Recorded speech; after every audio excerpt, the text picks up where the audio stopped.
Hi, everyone. Okay. I know also there's a time limitation today, so we will make sure everybody is where they need to be when they need to be there. Good morning. I just wanted to note at the top I'm wearing red today in honor of National Wear Red Day and American Heart Month. Heart disease is the leading cause of death in the United States, claiming the lives of 650,000 people every year, with a disproportionate burden on communities of color. The president is committed to supporting Americans in their efforts to achieve better heart health and closing the racial gaps in cardiovascular disease. That's why we're taking a whole-of-government approach to reduce diet-related chronic diseases and encourage every American to live a healthy lifestyle. The president has also called on Congress to launch his ARPA-H initiative, which would invest billions of dollars in preventing, detecting, and treating cancer, cardiovascular conditions, and other deadly diseases. And there are a number of other red wearers today in here too. I don't want to speak to what you picked out of your closet, but maybe you're recognizing the same thing. Also wanted to note that a new competition and supply chain announcement that came out yesterday, I should say, from the Justice Department and the U.S. Department of Agriculture. They launched farmerfairness.gov, a new online tool that gives farmers and ranchers a one-stop shop for reporting potentially illegal practices in agricultural markets. As the president noted when he met with farmers and ranchers last month, the meat processing industry is highly consolidated. Just 4 companies control most of the markets for beef, poultry, and pork. That gives meat processors enormous power over farmers and ranchers, and too often they use that power to exploit and underpay them. The launch of this new tool is a critical part of the Biden-Harris administration's action plan for a fair, more competitive, and more resilient meat and poultry supply chain. This is a one-stop shop to report potential violations, and it will allow the Justice Department and the USDA to better address anti-competitive actions and create meat and poultry markets that are fair to American farmers and ranchers. Finally, wanted to note this shortly, the president will sign an executive order to improve timeliness, lower costs, and increase quality in federal construction projects. The order requires the use of project labor agreements on federal construction projects, which will help the management and coordination challenges that can stymie progress on major construction projects. Federal construction projects span the country, as we all know, from the maintenance of nuclear sites to the upkeep at our military bases to waterways and flood projects. Based in the FY 2021 figures, the order can affect $262 billion in federal government construction, contracting, and improve job quality for the nearly 200,000 workers on federal construction contracts. Additionally, as directly in the previous executive order, starting January 30th, federal contractors will be paid a $15 minimum wage. And briefly, the week ahead, last thing, on Monday, as you all know, the president will welcome the Chancellor of Germany to the White House, Chancellor Scholz. They will affirm the deep and enduring ties between the United States and Germany and discuss their shared commitment to ongoing diplomacy and joint efforts to deter further Russian aggression against Ukraine. They will also discuss our close cooperation on everything from the COVID-19 pandemic, to addressing the threat of climate change and promoting international security based on our shared democratic values. They will then participate in a joint press availability following the bilateral meeting. On Tuesday and Wednesday, the president will participate in events at the White House, providing updates on his economic plan to lower costs for the American people and create more good-paying jobs. And on Thursday, he will travel to continue promoting his agenda. I expect we'll have more details on that in the coming days. Go ahead. Thanks, Jen. So yesterday, you and State Department spokesman Ned Price both took issue with reporters asking for evidence of your statements with respect to the Syria strike and the Russian false flag operation. Do you really believe that journalists are repeating Russian and Islamic State propaganda in pursuing those questions, first of all? And second of all, will you be offering evidence of your claims with respect to what happened in Syria when they become available? Absolutely, and let me just start by saying that we welcome tough questions and good faith scrutiny. Otherwise, I wouldn't come out here. I wouldn't have come out here almost 180 times and engaged with all of you and your tough questions and good faith scrutiny. As I noted in the response to a question from your colleague yesterday, which wasn't in all of the context of what was put out there, we are less than 48 hours from the end of the mission. So the Department of Defense is still conducting after-action assessments. That's a natural part of the process that occurs. I also conveyed in my answer to the question the President directed his Department of Defense to take every precaution to minimize civilian casualties, and that we would release all of the information we could. And we absolutely remain committed to that, to answer the other part of your question. While I did not go into this level of detail during the plane gaggle, we also did a number of briefings. A number of you participated in yesterday to brief out a number of the specific details, including the fact that we sent out special operators at significant risk to themselves to minimize the risk of civilian casualties. Of course, that's different than doing a strike, which would not be as much risk to individuals involved. But obviously, these individuals were on the ground for a couple of hours as we briefed out.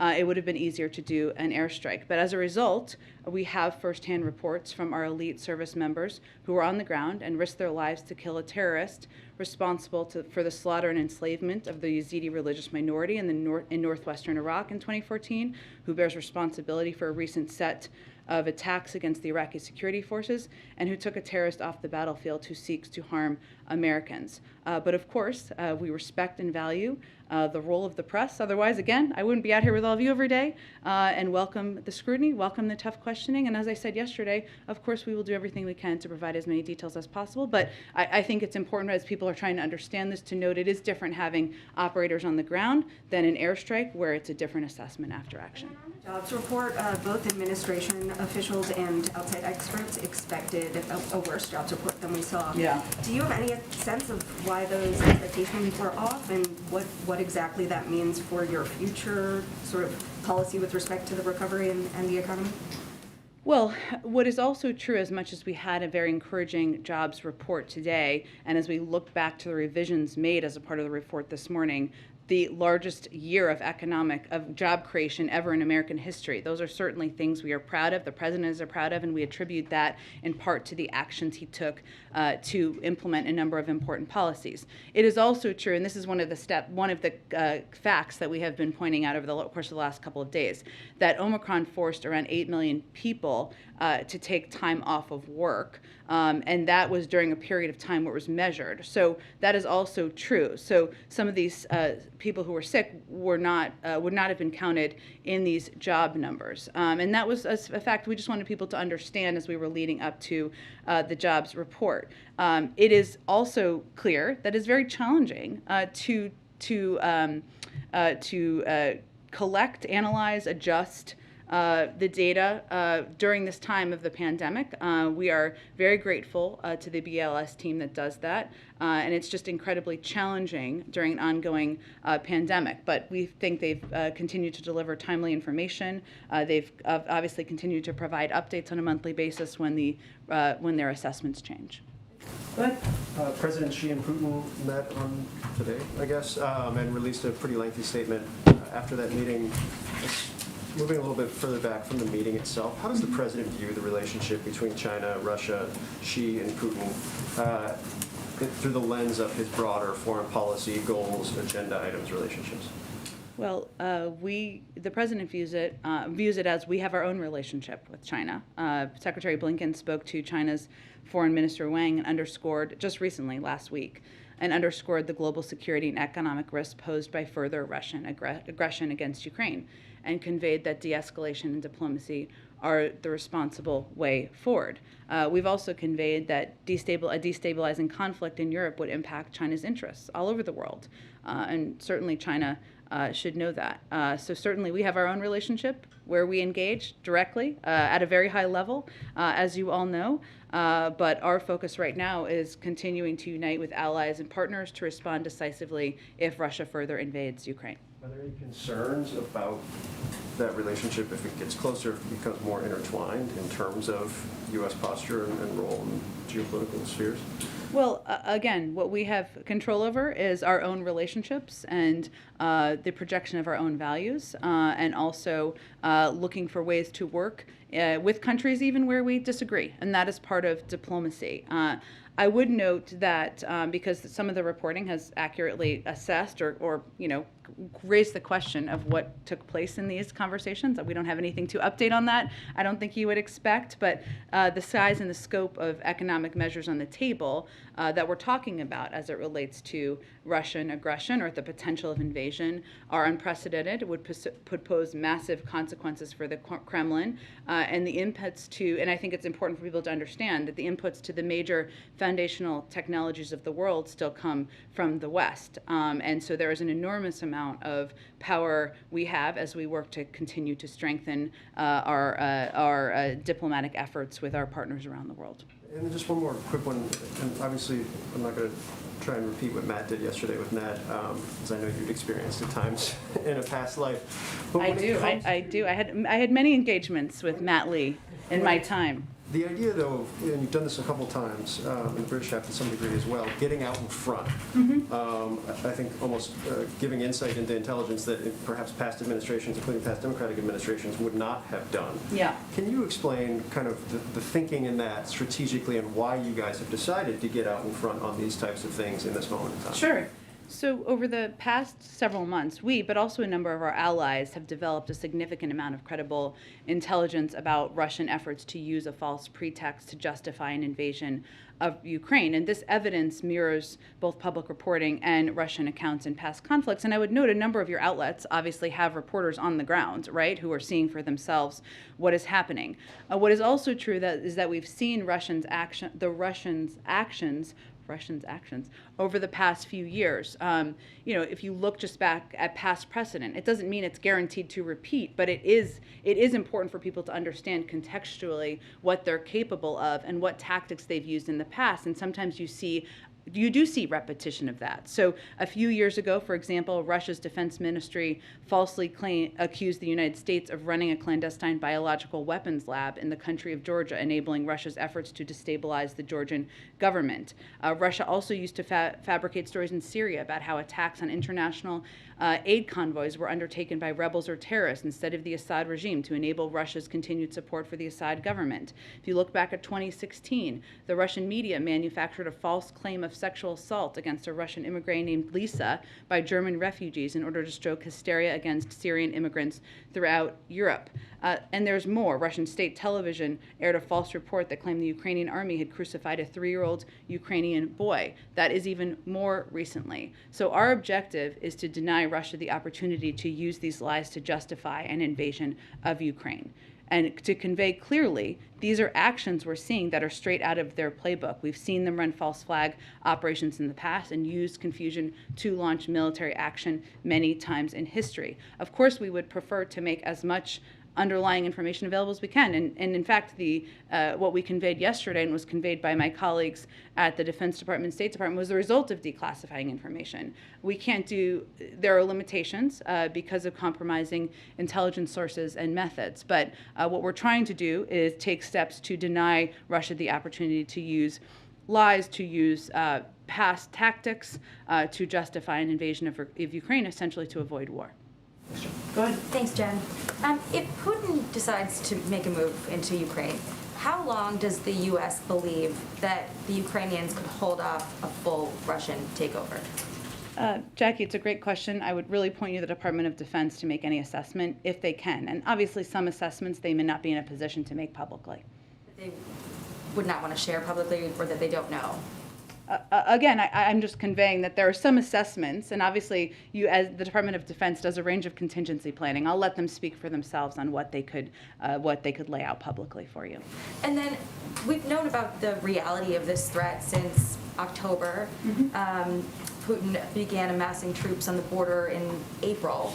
So why have we waited so long to send the kind of aid that we're sending now? Why haven't we sent, for instance, anti-aircraft weaponry?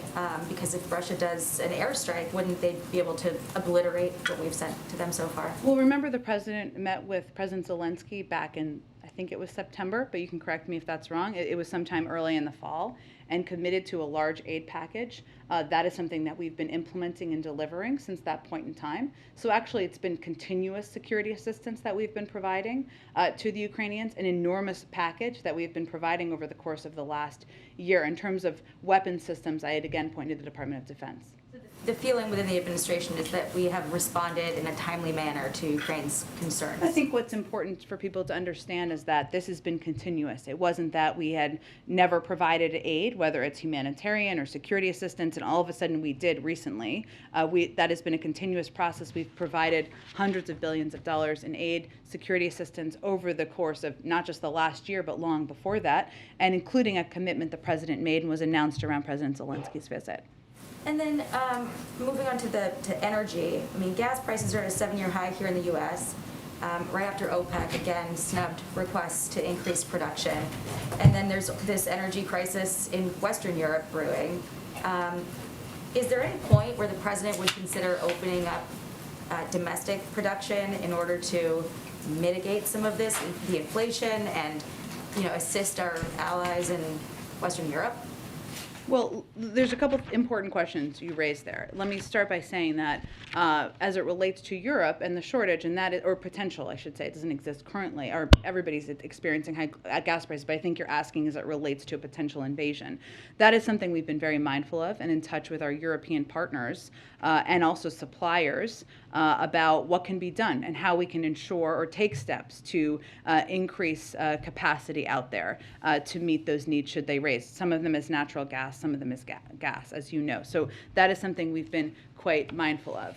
I'd also note that the president has taken a number of steps in recent months to address the gas prices, including tapping the Strategic Petroleum Reserve, of course conveying clearly to OPEC member countries and suppliers that it's important to meet the demand on the market, and we'll continue to look at options that can be done to lower gas prices for the American people.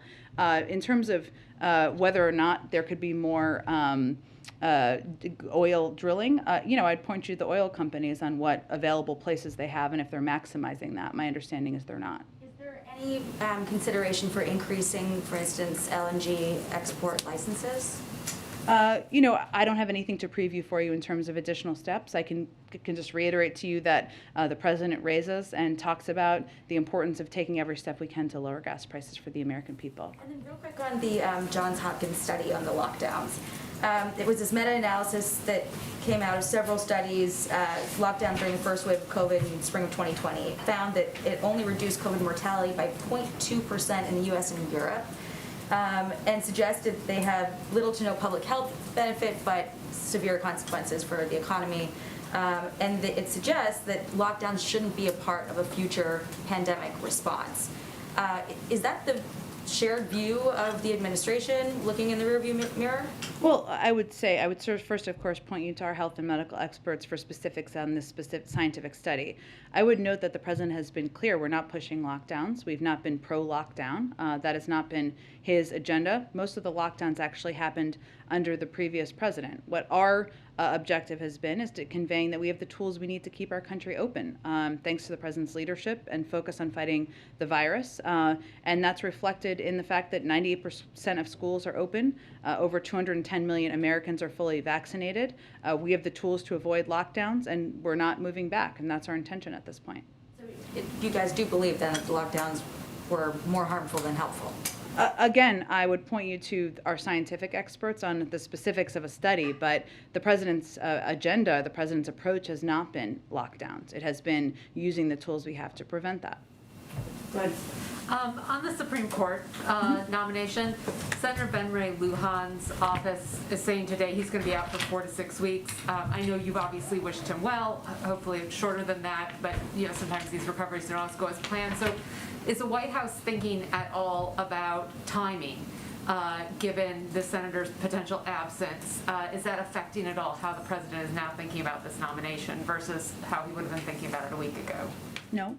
Okay. So everything is still on track for a pick by the end of February? Yep. All right. And I know you've been asked before, whether the president is considering Republican votes and whether he can get new Republicans on board. Is the response still the president's looking for the best candidate and not thinking about which votes that candidate can get? Yeah, but I would say it's important to note that the president's commitment, above all else, is to nominate a qualified woman, black woman, to serve on the Supreme Court with impeccable credentials. And he thinks anyone he chooses should have the kind of credentials and be so qualified that they should be considered by Democrats and Republicans. And then just a couple things on COVID. We've hit the 900,000 death mark, or we're quickly going to approach it depending on your tally. But is the president going to do anything to mark this rather grim milestone of 900,000 deaths? We will have more on this soon, but I don't have anything to preview today. Okay. Do you have any updates on the testing efforts, the shipping out of the free COVID tests? How many have there been shipped out now? Do you have an update on that? Are they still being shipped out every 7 to 12 days from the order? So I don't have an update on numbers. It's changing constantly. I know we confirmed, I think it was last Friday, so I'm sure it's changed since then, that we had about 60 million orders, and we had sent out tens of millions of tests, and you've certainly seen on social media people receiving their tests, which is always good news. But I don't have an update on that. This program, of course, is just beginning to ramp up. We'd said at the beginning we wouldn't start sending tests until the end of January. We obviously did it ahead of time, but what we're really relying on right now is as soon as testing manufacturers deliver tests to the U.S. government, we will get them out to the American people, and the Postal Service is doing their job, packing and shipping efficiently, and I expect we'll have more updates in due time, short time, I hope. And just a real quick one on Russia. The Senate has left town without passing a sanctions bill. How important does the White House think it is to get the Senate to pass a Russian sanctions bill? Well, we're in close touch with them, but it's not essential for us to implement sanctions, right? It's not required. And so we have prepared a devastating package of sanctions, economic sanctions, that would have an enormous impact on the Russian economy. It doesn't require congressional action, but we are, of course, working closely with them. Jen, we Go need to ahead. gather. Oh, okay. Sorry for it being so short today. I'll be around for a little bit if people have questions. Come on by. Thanks, everyone. Jen, can you say anything about the Russian oil deal with China? I don't think I have any additional comments about their meeting. I will see if there's more we can offer. I'm happy to do that for you. Would that undermine any potential I'm U.S. happy to get sanctions? back to you if there's more we can offer, Andrea.